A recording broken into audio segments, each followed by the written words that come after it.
Bismillahirrahmanirrahim. Assalamualaikum warahmatullahi wabarakatuh. Innal hamdalillah nahmaduhu wa nasta'inuhu wa nastaghfiruh wa na'udzu billahi min shururi anfusina wa min sayyiati a'malina.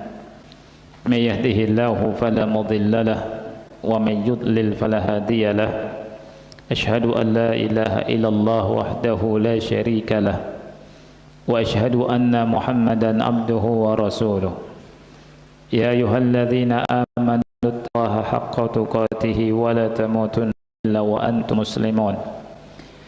Ya ayyuhan nasu taqu rabbakumul ladzi khalaqakum min nafsin wahidah wa khalaqa minha zawjaha wa batha minhuma rijalan katsiran wa nisaa'a wattaqullaha alladzi tasaaluna bihi wal arham innallaha kana 'alaikum raqiba.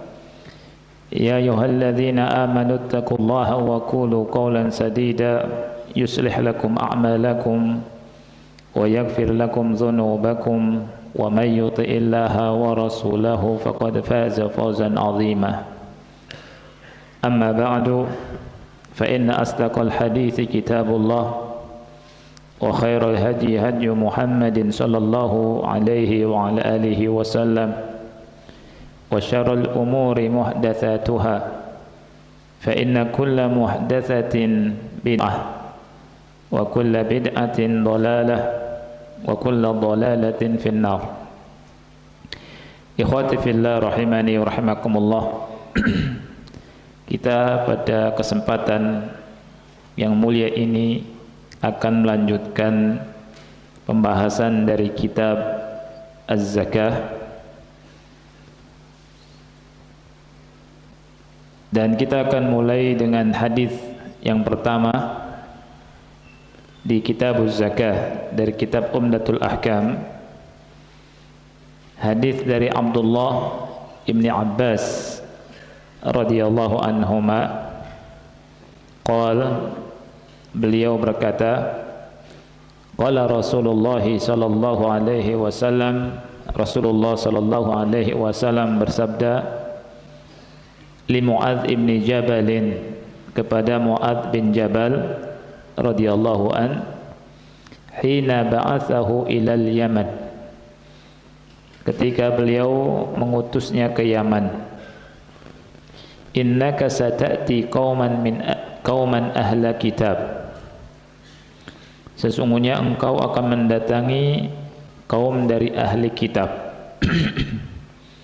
Fa idza ji'tahum, apabila engkau mendatangi mereka, fad'uhum ila ayyashhadu an la ilaha illallah wa anna Muhammadar Rasulullah, maka serulah mereka agar bersaksi bahwasanya tidak ada ilah yang berhak diibadahi kecuali Allah dan bahwasanya Muhammad adalah Rasulullah.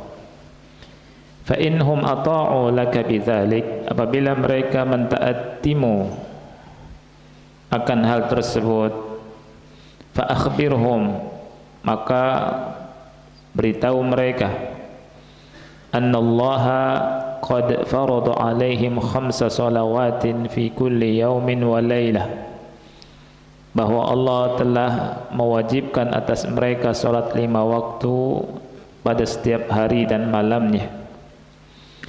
Fa inhum ata'u laka bidzalik, apabila mereka mentaatimu akan hal itu, fa akhbirhum, maka kabarkan kepada mereka, annallaha qad farada alaihim shadaqatan, bahwa Allah Ta'ala telah mewajibkan atas mereka sedekah. Sedekah yang dimaksud di sini zakat. Tu'khadhu min aghniyaihim faturaddu ala fuqaraihim, diambil dari orang-orang yang kaya dari mereka dan dikembalikan kepada orang-orang yang miskin, orang yang fakir. Fa inhum ata'u laka bidzalik, apabila mereka mentaatimu, fa iyyaka wa qara'ima amwalihim, hati-hatilah, janganlah engkau mengambil harta-harta yang bagus dari harta-harta mereka. Wattaqi da'watal mazlum, takutlah dari doanya orang yang dizalimi.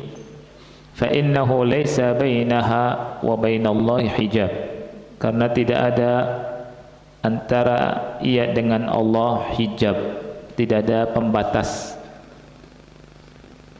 Ikhwan yang dimuliakan oleh Allah Subhanahu wa taala, di hadis Abdullah bin Abbas ini beliau memberikan khabar kepada kita bahwa Rasul kita sallallahu alaihi wasallam mengutus Mu'adz bin Jabal ke kota Yaman untuk berdakwah dengan dakwah tauhid. Dan beliau sallallahu alaihi wasallam memberikan ujangan wasiat ya kepada Mu'adz bin Jabal radhiyallahu anhu. Dan yang sedang kita bahas dari kitab Az-Zakah adalah syahid dari hadis ini. Fa akhbirhum anna Allah qad farada alaihim shadaqatan. Setelah Rasul sallallahu alaihi wasallam memberikan wasiat kepada Mu'adz bin Jabal agar mendakwahi dakwah dengan dakwah tauhid, kemudian menegakkan sholat, Rasul SAW berkata, habarkan pada mereka bahwa Allah mewajibkan atas mereka untuk menunaikan zakat, sedekah. Dan sedekah ini kewajiban orang kaya, diambil dari orang kaya mereka, dikembalikan kepada orang fakir miskin dari kalangan kaum muslimin. Ini syahidnya. Dan zakat yang dimaksud di sini adalah zakat mal. Dan dari sini kita tahu kesalahan dari sebagian saudara kita kaum muslimin dalam memahami zakat. Sebagian mereka pahamnya kalau zakat itu hanya zakat fitrah, dan itu dikeluarkan di bulan Ramadan, selesai dah ya. Padahal zakat yang dimaksud adalah zakat mal, dan ini rukun Islam yang ketiga. Bahkan kalau kita lihat urutannya dan dibahas juga sama ulama, datangnya sebelum puasa, syahadat, terus sholat, kemudian zakat, habis itu puasa Ramadan. Ini zakat ini penting, tetapi porsi pembahasan zakat ini ternyata kurang. Oleh karena itu, ikhwan yang Allah muliakan, kita sebagai umat dari Nabi Muhammad sallallahu alaihi wasallam hendaknya punya perhatian tentang masalah zakat ini. Dan zakat merupakan salah satu dari rukun Islam kita yang agung. Faedah atau fikih ya, pelajaran yang bisa kita ambil dari hadis ini ada 24 fikih. Ini berbicara tentang zakat secara umum ya. Mungkin Anda ke depan akan bicara tentang zakat lebih terperinci lagi, karena ini yang penting ya kan. Yang pertama, faedah yang pertama, masyru'iyatu ba'tsid du'ati ilal Islam fi atrafil ardi liyanshuru dinallah wa yu'allimun nasa syari'ata rabbihim wa ahkama dinihi wa hadha fardun 'alal imam. Disyariatkannya mengutus para dai, disyariatkannya mengutus duat, para dai ke berbagai pelosok negeri ya, di dunia ini untuk menyebarkan agama Allah, untuk mengajari manusia tentang syariat Rabb mereka, tentang hukum-hukum agamanya. Dan ini merupakan kewajiban bagi imam, bagi pemimpin. Ya, seorang pemimpin hendaknya memiliki perhatian ini, mengutus orang-orang yang berilmu, para dai, ke daerah-daerah yang belum tersentuh dakwah, ya, dakwah Islam, agar mereka menyebarkan agama Allah dan agar mengajarkan kepada manusia syariat Allah Subhanahu wa ta'ala, juga mengajarkan hukum-hukum agama Allah Subhanahu wa ta'ala. Ya, berapa banyak orang yang tidak paham akan agama Islam, hidup dalam kejahilan, dalam kebodohan. Kita lihat Rasul kita sallallahu alaihi wasallam mengutus para sahabat. Ya, di antaranya yang kita baca hadis ini, Mu'adz bin Jabal diutus oleh Rasul kita sallallahu alaihi wasallam ke Yaman untuk mengajarkan tauhid, mengajarkan ahkam, hukum-hukum syariat, agar manusia mentauhidkan Allah dan beribadah kepada Allah Subhanahu wa ta'ala dengan semestinya. Faedah yang kedua, qabulu khabaril wahid,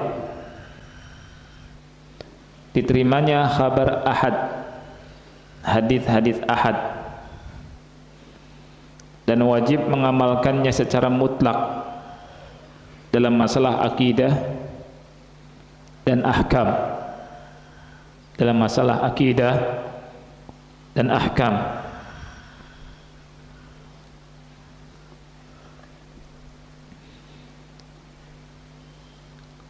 Rasul sallallahu alaihi wasallam mengutus Mu'adz bin Jabal ke Yaman sendiri, ya kan? Juga selain Mu'adz bin Jabal, Rasul pernah mengutus Abu Musa al-Ash'ari ke Yaman, dan itu masih belum masuk derajat mutawatir, masih di derajat ahad. Oleh karena itu, orang yang mengatakan bahwa hadis ahad itu tidak diterima dalam masalah akidah, ini menyimpang dan sesat. Dan ini keyakinannya Hizbut Tahrir, ya. Hizbut Tahrir punya pemahaman seperti ini. Mereka meyakini bahwa hadis ahad tidak diterima dalam masalah akidah. Seandainya hadis ahad tidak diterima dalam masalah akidah, maka yang akan terjadi adalah penolakan banyak sekali hadis tentang akidah, seperti azab kubur, nikmat kubur, azab kubur, itu dengan hadis ahad, ya, tentang hari kiamat, ciri-cirinya dan seterusnya, hadisnya hadis ahad. Nah, seandainya juga tidak diterima hadis ahad, orang-orang Yaman itu enggak kita katakan orang Islam, karena yang mendakwahi mereka satu orang atau beberapa orang, belum sampai derajat mutawatir, ya. Jadi yang tepat dan yang benar adalah hadis ahad diterima secara mutlak dan diamalkan secara mutlak, baik dalam masalah akidah ataupun masalah amal dan ahkam. Yang ketiga, faedah yang ketiga, Isyarul mab'us bihali man bu'itha ilaihim liyakuna ala basiratin fi amrihim fayukhatibuhum bima yaliku bihim.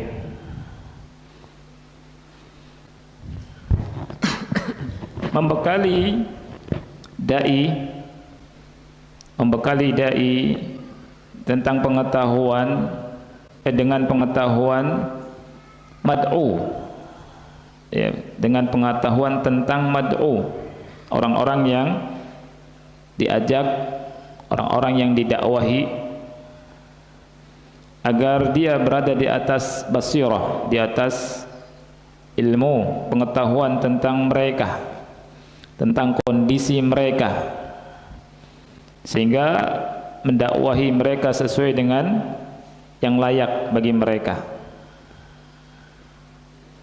Rasul kita sallallahu alaihi wasallam mengatakan kepada Muadz, innaka ta'ti qauman ahla kitab, sesungguhnya engkau wahai Muadz akan mendatangi kaum ahlu kitab.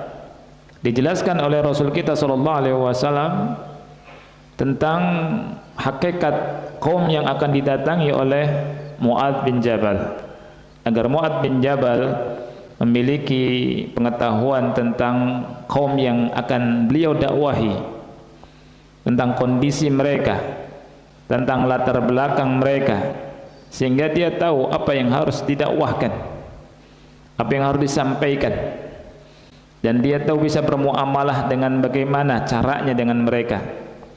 Jadi pengetahuan tentang mad'u, tentang orang-orang yang didakwahi, ini penting, karena orang-orang berbeda, ya. Kita pun ketika berbicara di depan umum, kita tidak samakan, ya kan? Kita pun ketika mengajar, kita harus membedakan mana SD, mana SMP, mana SMA, mana yang di perguruan tinggi. Nggak mungkin kita samakan, ya. Nah, ini pengetahuan tentang mad'uwin, orang-orang yang didakwahi, ini penting sekali, dan ini bekal buat para dai. Jadi ilmu tentang siapa yang akan didakwahi ini penting. Dan di sini Rasulullah SAW mengajarkan kepada kita, wahai Mu'adz, engkau akan mendatangi suatu kaum, dan kaum itu kata Rasul ahlu kitab. Ahlu kitab, ya, orang yang memiliki kitab, Yahudi dan Nasrani, ya. Jadi Rasul kita sallallahu alaihi wasallam memberikan pengetahuan ini kepada Mu'adz bin Jabal. Oleh karena itu seorang dai, ya, hendaknya belajar tentang mad'u yang akan didakwahi, ya. Tidak asal ngisi ceramah, ya, kemudian dia tidak tahu siapa yang dia hadapi, ya, dan seterusnya. Karena penting orang yang belum tahu tauhid, belum mengerti akidah, dengan orang yang sudah belajar akidah dan tauhid beda. Ya, antum ketika ditugaskan untuk ngajar ke sebuah tempat, ya, orangnya masih baru semua, tauhid belum mengerti, ngisi di situ langsung ceramah tentang haramnya musik. Ini hikmah tidak? Enggak hikmah, akhi. Ya. Kecuali kalau antum mendatangi suatu kaum yang mereka sudah berilmu, akidahnya bagus, manhajnya bagus, antum sampaikan. Ini penting. Makanya orang-orang yang baru hijrah, kemudian semangat lihat musik haram, dia merasa orang sama dengan dirinya. Pulang ke rumah, lihat orang tuanya, lihat dengerin musik, ibunya dengerin musik, kemudian dia mencak-mencak, kemudian dibanting TV-nya, haram. Ini Yang terjadi malah sebaliknya, nanti kontraproduktif. Malah nanti ente gila ya. Siapa yang ngajari ente nanti? Berbalik. Itu. Jadi memahami mad'u ini penting. Oleh karena itu tidak semua orang bisa berdakwah. Tidak semua orang bisa berdakwah. Kapan dia ngomong, kapan untuk tidak bicara, kapan bantah, dan bagaimana bantahnya. Itu dengan ilmu. Sangat disesali ikhwan yang Allah muliakan yang terjadi di medsos ya, itu maaf anak-anak atau sebagian dari orang-orang yang bodoh berbicara tanpa ilmu, kemudian tidak lihat maslahat mudarat, yang timbul apa? Kerusakan. Kadang tidak semua harus kita komentari ya, karena bisa kontraproduktif. Itu ada ilmunya. Baik. Jadi mengetahui tentang kondisi mad'uin, orang yang didakwahi, ini penting. Dan ini yang diajarkan sama Rasulullah sallallahu alaihi wasallam kepada Mu'adz bin Jabal radhiyallahu anhu. Yang keempat, anna mukhatabata al-muta'allim laysat ka mukhatabat al-jahil. Berbicara kepada orang yang berilmu atau penuntut ilmu itu berbeda dengan orang bodoh. Jadi dibedakan.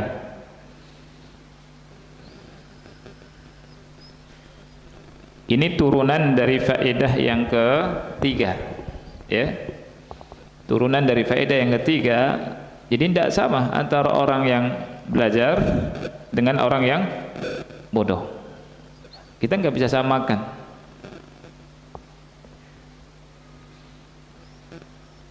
Rasul sallallahu alaihi wasallam juga membedakan sikap beliau kepada para sahabat dengan kepada Arab Baduy, ya kan? Orang Arab Baduy datang tiba-tiba kencing. Kencingnya di mana? Di masjid. Masjidnya bukan sembarangan masjid lagi, Masjid Nabawi, ya kan? Yang Rasul kita SAW berkata, sholat di Masjid Nabawi ini lebih utama dari sholat di masjid-masjid yang lainnya 1000 kali lipat, kecuali Masjidil Haram. Datang, dia kencing di situ. Kemudian para sahabat marah. Rasulullah SAW berkata, da'uhu wala tuzrimu, biarkan, jangan potong. Akhirnya Rasul sallallahu alaihi wasallam melihat setelah Arab Baduy selesai kencing, berkata kepada sahabat, ambilkan 1 ember air, siram. Habis itu Arab Baduy tadi berkata kepada Rasul sallallahu alaihi wasallam atau berdoa kepada Rasul. Kemudian Arab Baduy tadi dipanggil sama Rasul sallallahu alaihi wasallam, dinasihati bahwa masjid ini enggak boleh dikotori dengan najis, ya. Kemudian dia berkata dan berdoa, Allahumma arhamni wa Muhammada wa la tarham ma'ana ahada. Ya Allah, rahmatilah aku dan Muhammad saja, jangan kau rahmati selain kami berdua, ya. Kemudian Rasul juga tidak diamkan perkataan ini.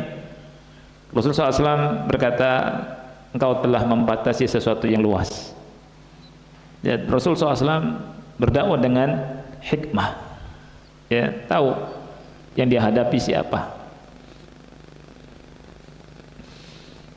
Yang kelima, ikhwan,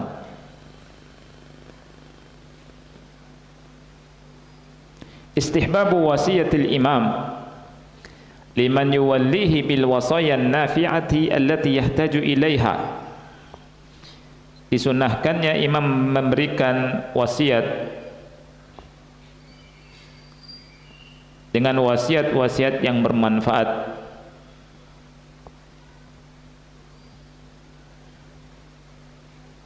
dengan wasiat-wasiat yang manfaat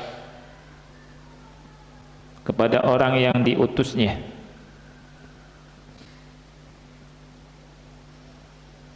yang dia butuh dengan wasiat tersebut. Kasih wasiat, kalau dakwah begini, mulai ini, habis itu ini, ya. Ini merupakan contoh yang baik buat kita, ya, yang dicontohkan oleh Rasulullah sallallahu alaihi wasallam. Yang keenam, faedah yang keenam,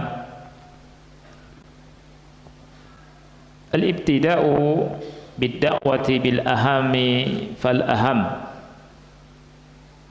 Mulai dakwah dengan yang paling penting. Memulai dakwah dengan yang terpenting. Kemudian seterusnya dan seterusnya.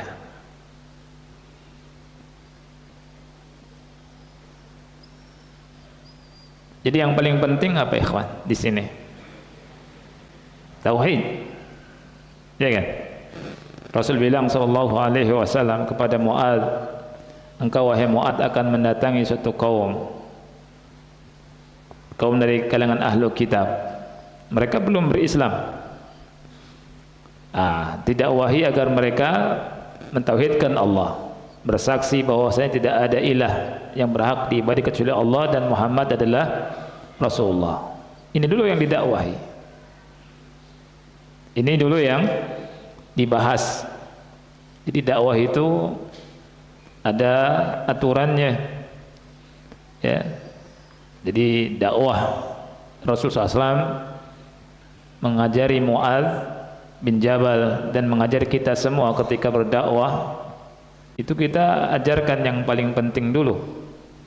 Setelah kita tahu mereka kondisinya, kita kasih masuk di sini, seperti itu. Jangan asal-asalan dakwah itu. Dan dakwah itu amanat, ya. Orang belum ngerti sholat, belum ngerti fikih ibadah, diajarkan fikih muamalat dulu. Ini kurang pas, ya. Belum ngerti tauhid, diajarkan fikih yang belakang-belakang. Enggak. Urut. Hak Allah dulu diajarkan. Hak Allah. Sholat, ya.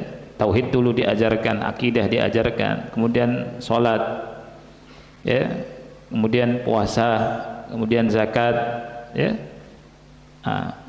Sebagaimana yang ditulis oleh para ulama di kitab-kitab mereka, ya. Sangat disayangkan, ikhwan Allah, ya kan, sebagian kita paham ini paham itu, wudu enggak paham, wudu enggak paham, sholat enggak paham, ya. Ini sebuah hal yang harus diperbaiki. Faedah yang ketujuh,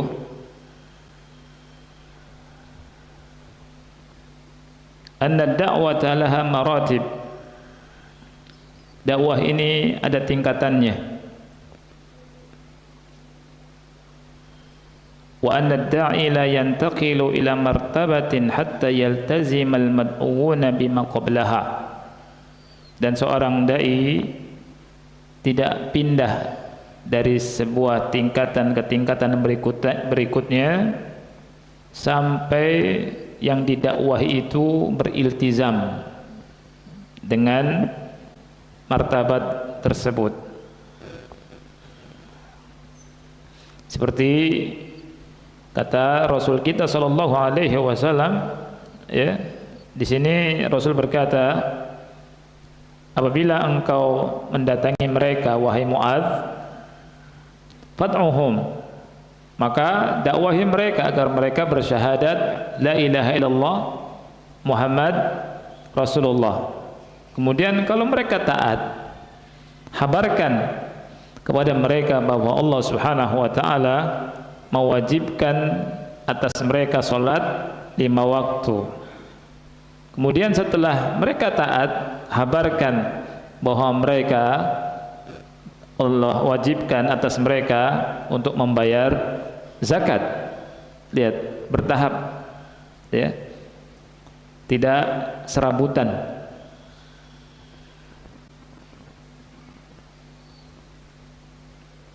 Berikutnya faedah yang ke-8, anna da'wah ila syahadati an la ilaha illallah wa anna Muhammadar Rasulullah awwalul ratib wa afradul faraid lianna dhalika asasud din alladhi la tasihul ibadatu illa bihi. Bahwa berdakwah kepada syahadat la ilaha illallah Muhammad Rasulullah merupakan martabat yang pertama dan kewajiban yang utama, karena syahadat merupakan asas agama yang semua ibadah tidak dikatakan sah kecuali dengan dasar tauhid, dengan dasar syahadat ini.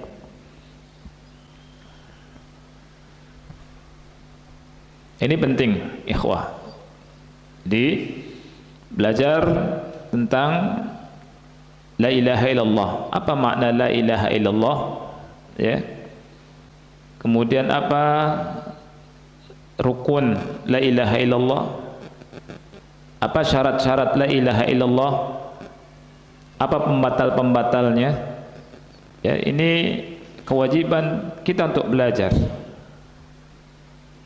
Jadi la ilaha illallah ini harus kita pahami apa maknanya, rukunnya apa saja, syarat-syaratnya apa saja, ya. Kemudian apa lagi, pembatal-pembatalnya apa saja, ya, sehingga dia bisa membuka surga. Ada seorang yang bertanya ke salah satu ulama, ya, bukankah la ilaha illallah adalah kunci surga? Dia jawab, iya. Tapi tidak ada kunci melainkan ada gigi. In ji'ta bi miftahin lahu asnan futihat lak wa illa lam tuftah lak. Kalau kau membawa kunci yang ada giginya, maka akan dibukakan pintu. Tapi kalau tidak membawa kunci yang ada giginya, kunci nggak kebuka. Antum lihat setiap pintu kuncinya macam-macam dan tersendiri, ya kan? Giginya macam-macam. Nggak mungkin pintu rumah tetangga kuncinya sama dengan pintu rumah antum. Ini bahaya. Begitu juga sebaliknya. Begitu juga surga. Ya, betul la ilaha illallah miftahul jannah, tapi ada syarat-syaratnya dan ada pembatalnya. Di antara pembatalnya adalah melakukan kesyirikan. Seseorang di pagi hari membaca la ilaha illallah 1000 kali atau lebih dari itu, kemudian di siang hari dia berdoa kepada selain Allah, batal la ilaha illallahnya, ya. Dan Allah Ta'ala berfirman, la in asyrakta la yahbatanna 'amaluk wa la takunanna minal khasirin. Apabila engkau berbuat syirik, amalmu akan hancur binasa dan engkau termasuk orang yang merugi, ya. Dan kesyirikan ini merupakan hal yang sangat mengerikan. Kalau kita punya amalan yang banyak, ya, kemudian ada satu saja kesyirikan, kata Allah, binasa, hancur amalan-amalan tersebut. Kemudian kita belajar konsekuensi dan rukun dari Muhammad Rasulullah. Apa? Kita harus beritiba kepada Nabi Muhammad sallallahu alaihi wasallam dan tidak boleh bertasyabbuh, mengikuti langkah-langkah orang kafir. Man tasyabbaha biqaumin fahuwa minhum. Barang siapa yang mengikuti sekelompok orang kafir, maka dia termasuk dari golongan mereka, ya. Dan kita harus mengikuti sunnah Rasul kita Sallallahu Alaihi Wasallam. Tidak boleh melakukan bid'ah, murni tauhid Allah dan mengikuti Rasul Sallallahu Alaihi Wasallam. Kita ikuti syariat Nabi Muhammad Sallallahu Alaihi Wasallam. Ya, konsekuensi kita mengucapkan Muhammad Rasulullah adalah apa? Alla yu'badallahu illa bima syara'. Tidak boleh beribadah kepada Allah kecuali dengan syariat yang dibawa oleh Nabi Muhammad sallallahu alaihi wasallam. Karena kalau beribadah dengan dasar bid'ah, maka tidak diterima.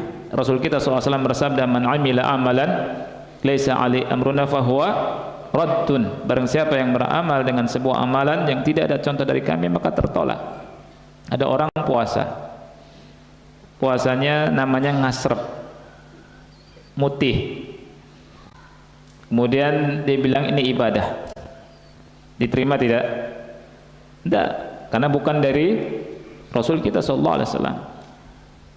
Ada orang bertapa di bawah kali, rendem, ya, sambil puasa, diterima tidak? Daripada bertapa, sholat, ya, baca Quran.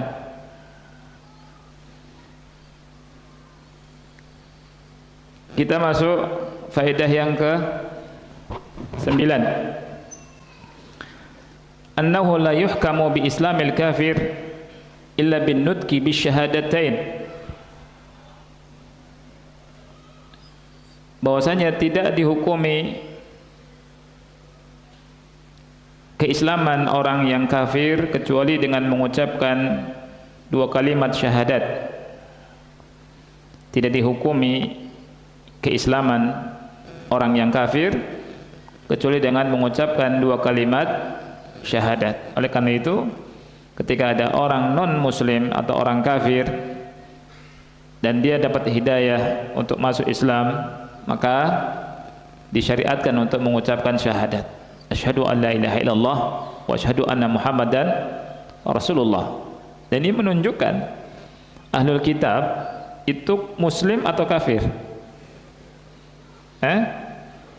Atau sama dengan kita? Atau semua agama sama? Ya. Rasul kita sallallahu alaihi wasallam berkata kepada Mu'adz bin Jabal, engkau akan mendatangi suatu kaum, mereka ahlul kitab. Dakwahi mereka agar bersaksi la ilaha illallah Muhammad Rasulullah. Makanya aneh kalau dia mengatakan semua agama sama, ya. Rasul bilang datangi ahlul kitab. Kau mendatangi ahlul kitab. Dia orang kafir tidak dihukumi masuk Islam sampai mengucapkan syahadat asyhadu an la ilaha illallah wa asyhadu anna Muhammadan Rasulullah. Kemudian faedah yang ke-10, ad-da'wah ila salawat al-khams ba'da syahadatain li'annaha awqadul ibadati al-badaniyah. Mendakwahi manusia untuk melakukan salat 5 waktu setelah mengucapkan 2 kalimat syahadat, karena ia merupakan ibadah badan yang paling kuat, yang paling wajib. Jadi solat ini, ikhwan yang Allah muliakan, ibadah yang paling utama setelah syahadat, solat. Kalau ada orang yang diajak solat sama antum, mas solat, dia bilang nanti sholat nomor 2. Ini benar apa salah ini? Ya. Jadi ikhwan, bercanda, bergurau itu enggak boleh dalam hal yang ada kaitannya dengan syariat, dengan Islam. Ya, bercanda boleh, tapi ada aturannya. Di antara aturannya tidak membercandakan syariat Islam, karena ini namanya pelecehan. Ya, namanya pelecehan. Kalau orang mengatakan enggak, nanti sholat nomor 2, emang ente belum syahadat? Ya, berarti ente syahadat dulu. Gitu. Kalau umat Islam setelah syahadat sholat, dan sholat adalah amalan yang pertama kali akan dihisab pada hari kiamat. Rasulullah SAW bersabda, awwalu ma yuhasabu bihil abdu yaumal qiyamah as-shalah. Amalan pertama kali yang dihisab pada hari kiamat apa? Sholat. Kalau sholatnya baik, semua amalnya baik. Kalau sholatnya buruk, amal yang lainnya buruk. Jadi nggak boleh kita bercanda tentang sholat. Ya, ayo sholat, nanti sholat nomor 2. Berarti ente harus syahadat dulu ente. Ya. Yang ke-11,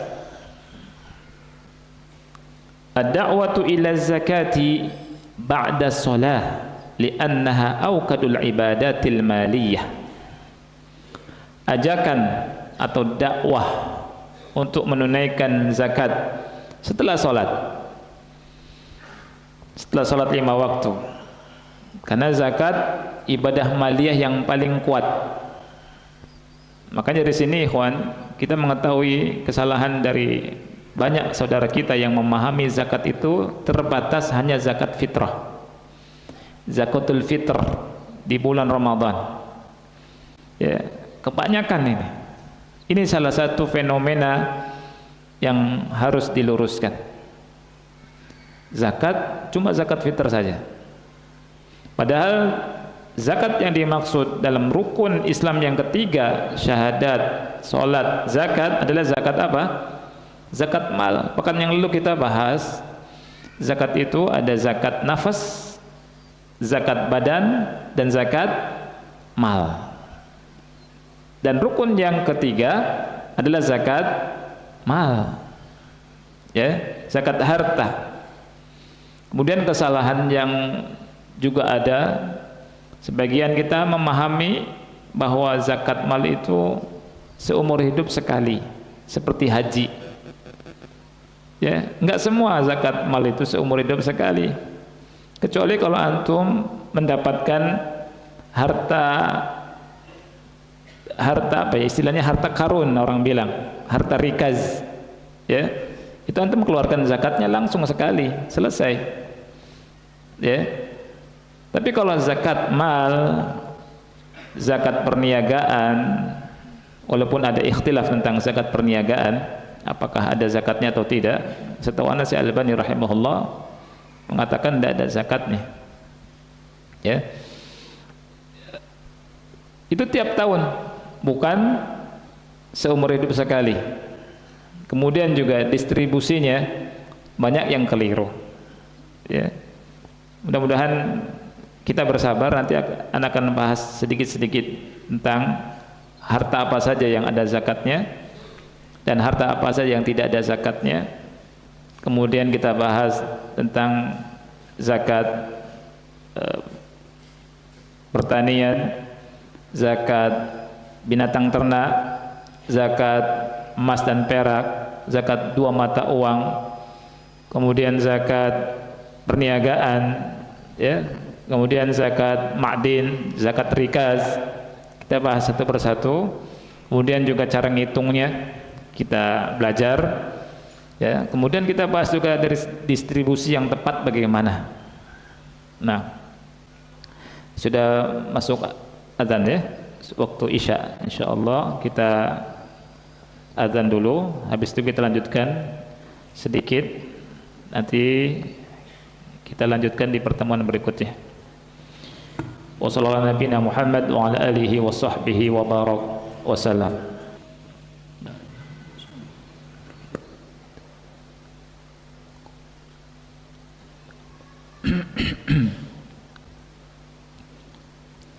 Alhamdulillah wassalatu wassalamu ala Rasulillah wa ala alihi wa ashabihi wa man wala wa la hawla wa la quwata illa billahi amma ba'd. faedah yang sedang kita bahas itu faedah yang ke-11 ya. Ajakan untuk menunaikan zakat setelah menunaikan ajakan dan dakwah untuk menunaikan zakat setelah ajakan dan dakwah untuk menunaikan salat. Karena zakat ini adalah ibadah harta yang paling apa? Yang paling kuat. Nah, ibadah itu ikhwan ada ibadah hati ya. Ibadah lisan, jadi ibadah qalbiyah, ibadah qauliyah, kemudian ibadah badaniyah dan ibadah maliyah. Ibadah hati itu terbagi dua. Ada qaulul qalbi dan ada amalul qalbi. Ya. Qaulul qalbi ucapan hati. Ini kaitannya dengan i'tiqadat, keyakinan-keyakinan. Ini qaulul qalbi. Ya, meyakini Allah itu satu, tauhid rububiyahnya, uluhiyah, semua sifatnya masuk ke qaulul qalbi. Ada amalul qalbi, amal hati, ikhlas, tawakal, ya, khauf, roja, ya, mahabbah. Ini masuk ke amal qalbi. Dan ibadah hati mendasari semua ibadah. Kemudian ibadah qauliyah, ibadah lisan, baca Quran, zikir, dakwah, nasihati istri, nasihati suami, nasihati anak, ya, nasihati tetangga dengan nasihat yang baik. Ini namanya ibadah qauliyah. Ada ibadah badaniyah. Ibadah badaniyah tadi apa? Salat. Ibadah badaniyah. Ada ibadah maliyah, ibadah harta. Ibadah harta itu sedekah, zakat, ya. Dan perlu diketahui kita harus memahami apa itu zakat, ya, zakat. Nanti insya Allah kita bahas tentang zakat pelan-pelan. Nah, di sini Syekh Abdullah Al-Fauzan hafizahullah berkata, walam yarid fi hadzal hadis dzikrun lisyami wal haji ma'a annahuma min arkanil Islam. Di hadis ini tidak ada penyebutan puasa dan haji, padahal keduanya merupakan rukun Islam. Ya kan? Apa alasannya? Wal aqrab wallahu a'lam annahu lamma kana ba'su Mu'adz fi Rabi'il Awal atau qablahu sanata 10 wa laysa waqtan lisyami wala lil hajj ukhirat da'wah lahuma ila waqtihima liyastaqirra al-imanu fi qulubihim fayashul alaihim al-qabul. Ulama memberikan beberapa alasan. Nah, di antara alasannya adalah wallahu alam, ketika Mu'adz diutus oleh Rasul mendatangi negeri Yaman di bulan Rabiul Awal atau sebelumnya pada tahun 10 Hijriyah. Waktu ketika Mu'adz diutus itu bukan waktu puasa dan bukan waktu haji. Ya, bukan waktu puasa dan bukan waktu haji. Oleh karena itu dakwah untuk puasa dan dakwah untuk haji diundurkan dulu, diakhirkan dulu. Ya, supaya keimanan itu kuat di hati mereka yang didakwahi, dan supaya mudah setelah itu menerima puasa dan haji. Ini alasan yang disebutkan sama ulama. Ini fikihnya, iya kan? Di sini tidak disebutkan puasa dan haji. Nah, tapi ikhwan yang Allah muliakan, ada beberapa pertanyaan. Kita berarti faedah yang ke-11 ya.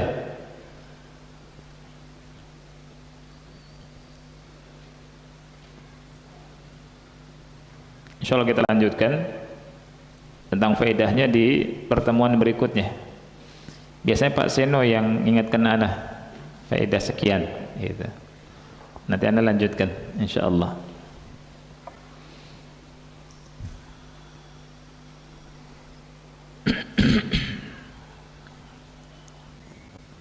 Ada beberapa pertanyaan ikhwah Yang pertama, Assalamualaikum Ustadz, karena Ustadz mau bahas fikih zakat secara terperinci, bagaimana kalau bahas kitab Al-Fiqhul Manhaji Fikih Syafi'i karya ulama Mesir 3 orang. Ya. Taib. Usulan antum bagus, tapi mungkin Anda pakai ringkasan yang Anda akan sampaikan langsung ya, tidak pakai kitab, mungkin Anda sarikan dari beberapa kitab ya. Kemudian kita bahas satu persatu. Insyaallah. Tidak harus dari kitab tertentu. Ya. Kemudian ada pertanyaan berikutnya. Bagaimana sikap yang bijak menanggapi fenomena yang sedang viral, Ustadz Salaf yang mencari ketenangan dengan meditasi?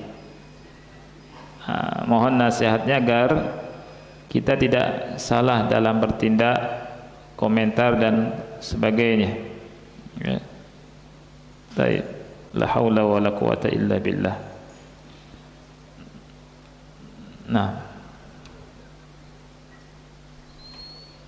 apa harus dikomentari? Anda kira Anda tidak harus komentar, tapi kita harus banyak belajar ya. Dan masih banyak ustadz yang antum bisa ambil ilmunya ya. Terutama ustadz-ustadz guru-guru kita, ustadz-ustadz yang kibar ya. Dan kita bersyukur pada Allah Subhanahu wa taala. Allah Subhanahu wa taala menjaga kita dan kita terus berlindung kepada Allah Subhanahu wa taala dari penyimpangan dan kesesatan ya. Dan tentunya kita tidak boleh senang kalau ada yang terpeleset ya. Dan kita berdoa pada Allah semoga Allah kembalikan kepada jalan yang lurus, kepada jalan yang benar ya. Mudah-mudahan juga Allah jaga kita dan kita terus belajar agama yang lurus ya. Nah, ini pertanyaan juga atau gimana ya? Anda buka isinya aneh, ini buat sini atau gimana? Atau sudah ada di sini? Nggak tahu. Judulnya berkeimanan yang kuat, jenius, berkejantanan tangguh di medan perang. Ya. Tapi kepada yang terhormat Bapak atau Ibu pimpinan Kedutaan Besar Rusia di tempat, berarti bukan di sini ya? Iya.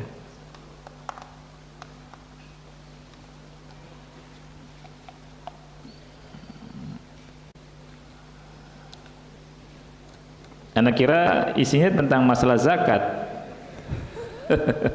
Ketuanya masalah nyari senjata ya. Antum belajar dulu lah. Belajar, karena umat Islam ini ikhwan lemah dari dua sisi ya. Lemah ilmu agama, lemah dunia ya kan. Dunia lemah, agama lemah. Gimana cara kuatnya? Belajar ya. Agama dulu dikuatin dulu, baru kemudian kita belajar dunia ya. Kalau dunia lemah, agama lemah, gimana kita mau jihad ya? Ada harokiyin ngajak antum jihad, ayo jihad, ayo jihad, tapi iman lemah, ilmu agama lemah, gimana mau jihad? Kemudian dunia juga lemah, kemampuan dan persenjataan juga lemah ya. Jadi ajakan jihad itu harus dilihat ya, apakah betul atau tidak dari sisi ilmu. Musuh udah punya rudal, tinggal duduk sambil ngopi, ya kan, lintas benua kena itu. Jadi ikhwan yang Allah muliakan, kita belajar agama, perkuat din kita, iman kita, dan ketakwaan kita kepada Allah Subhanahu wa taala, dan perbaiki dunia kita, ya. Dan terus kita juga berusaha untuk taat, ya, kepada pemimpin kita, tidak boleh memberontak dan seterusnya. Kemudian kita terus belajar agama sampai kita meninggal, dan minta sama Allah supaya istiqomah, dilindungi dari kesesatan. Ini yang penting. Dan yang penting, sangat penting adalah gimana kita meninggal di atas kalimat la ilaha illallah. Ini saja ikhwan yang kita bahas, ya. Jadi kita bahas masalah zakat nih, bukan masalah rudal. Ya, ini masalah rudal macam-macam gitu, ya. Baik. Kita akhiri subhanakallahumma bihamdika asyhadu an la ilaha illa anta astaghfiruka wa atubu ilaik. Assalamualaikum warahmatullahi wabarakatuh. Allahu akbar, Allahu akbar, asyhadu an la ilaha illallah, asyhadu